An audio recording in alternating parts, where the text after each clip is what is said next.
Hola, bienvenidos a este programa Y Jesús dijo. Es para nosotros una bendición que lo estés escuchando.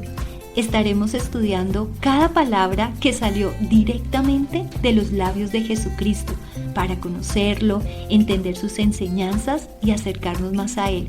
Esperamos que disfrutes de este mensaje, sea bendición para ti y ayúdanos a difundirlo entre tus conocidos. Dios te bendiga.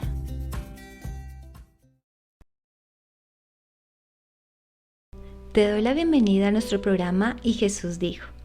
En el episodio anterior habíamos visto cuando Jesucristo, estando en la sinagoga, leyó lo que está escrito en Isaías capítulo 61, versículo 1 y la primera parte del versículo 2, porque hasta ahí describe su ministerio en su primera venida y era traer salvación al mundo, omitiendo la segunda parte de este versículo porque habla de la ira de Dios que va a ser derramada hasta su segunda venida. Es por esta razón que se detiene abruptamente. En la época que Jesucristo vino a la tierra, estaba gobernando el Imperio Romano. Este imperio se caracterizaba por ser sangriento y despiadado, de ahí que todos los judíos anhelaban la venida pronta de su Mesías para que acabara con este imperio y los librara de su yugo opresor. Ellos querían saltarse el primer versículo y pasar de una vez a la segunda parte del versículo 2 de Isaías, que hablaba del día de venganza del Dios nuestro. Para la lógica humana, alguien que tuviera el valor de enfrentar a un imperio tan poderoso como era el romano, debía ser como un soldado o un revolucionario, fuerte, alzado en armas, con cientos de personas a su alrededor, que contara algo así como con un ejército. Al finalizar su lectura les dice que lo que acababan de escuchar se estaba cumpliendo ese día. Jesús les dice: yo soy el que están esperando. Y ellos lo voltean a mirar y no ven a un soldado o a un guerrero, sino al hijo de un carpintero, que en lugar de tener un mensaje de venganza, trae un mensaje de amor y salvación.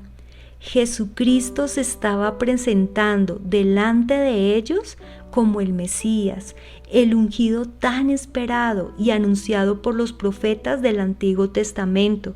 Las personas que estaban en ese lugar en un principio se maravillaron por sus palabras de gracia, pero al instante empezaron a preguntarse: ¿luego él no es el hijo de José? Es decir, que rápidamente cuestionaron su origen, su educación y empezaron a sentir rechazo e incredulidad hacia lo que Él les había dicho. Cristo, que conoce todos los pensamientos, se anticipa a ellos y les dice lo que está escrito en Lucas capítulo 4 versículos 23 al 27. Él les dijo: sin duda me diréis este refrán: médico, cúrate a ti mismo de tantas cosas que hemos oído que se han hecho en Capernaum. Haz también aquí en tu tierra. Y añadió: de cierto os digo que ningún profeta es acepto en su propia tierra. Y en verdad os digo que muchas viudas habían en Israel en los días de Elías, cuando el cielo fue cerrado por 3 años y 6 meses, y hubo una gran hambre en toda la tierra, pero a ninguna de ellas fue enviado Elías, sino a una mujer viuda en Sarepta de Sidón. Y muchos leprosos habían en Israel en tiempo del profeta Eliseo, pero ninguno de ellos fue limpiado, sino Naamán el sirio. Con estas palabras dichas por Jesús, nos damos cuenta que los de Nazaret no estaban dudando de la veracidad de los milagros que habían escuchado hacer Jesucristo en Capernaum. Aquí lo que ellos estaban pidiendo es que esos milagros los hiciera en la tierra de ellos. Algo así como: si quieres que te creamos, demuéstranos curándote. Estos pensamientos lo que nos demuestra es que en sus corazones solo había orgullo.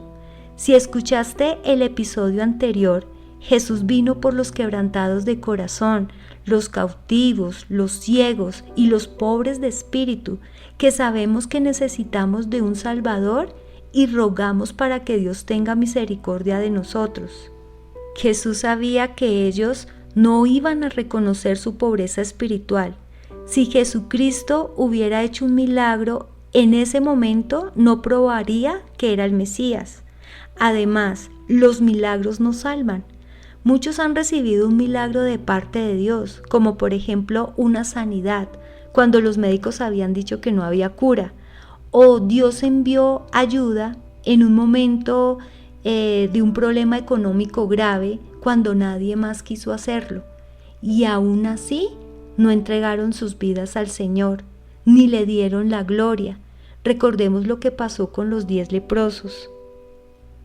Por esta dureza en sus corazones, Jesucristo trae unos ejemplos de 2 profetas que no fueron bien recibidos por el pueblo de Israel, y fueron Elías y Eliseo. En la época del profeta Elías reinaba Acab, que era un rey que hizo lo malo ante los ojos de Dios, y su esposa era Jezabel, una mujer malvada y pagana. Ambos adoraban a un demonio llamado Baal junto al pueblo de Israel, por lo que el cielo se cerró por 3 años y medio, lo que ocasionó una sequía y hambre en la tierra como juicio de Dios.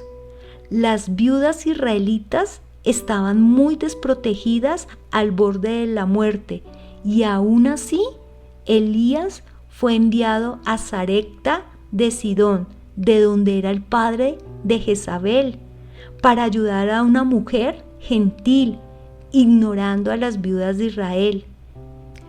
Esta viuda ya Dios le había dado la orden de sustentar a Elías, a pesar que sabía que lo que iba a cocinarle era lo último que ella tenía como alimento para ella y su hijo. Sin embargo, en obediencia y no pidiendo un milagro a cambio, sabiendo que Dios vive, es obediente en darle la comida al profeta. Confió, y por ello su barril nunca estuvo desocupado. Confió en el poder de Dios. Ella admitió su pobreza espiritual. Se veía a sí misma pobre, cautiva, oprimida. Era realista de su condición. El segundo ejemplo fue con el profeta Eliseo. En su época continuaba la adoración a Baal. Habían muchos leprosos en Israel, pero ninguno fue limpio.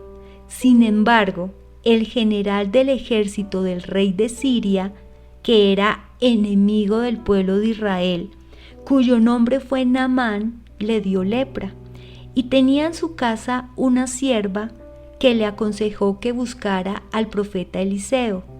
Ella le dijo que era el único que podía ayudarlo y curarlo de su enfermedad. Tomó este consejo y buscó al profeta de Dios, quien le dijo que para ser sano debía sumergirse 7 veces en el río Jordán, el mismo río que años más tarde Jesucristo se bautizaría. Y aunque en un comienzo no le gustó la orden, fue obediente y su lepra desapareció y su piel quedó como la de un niño.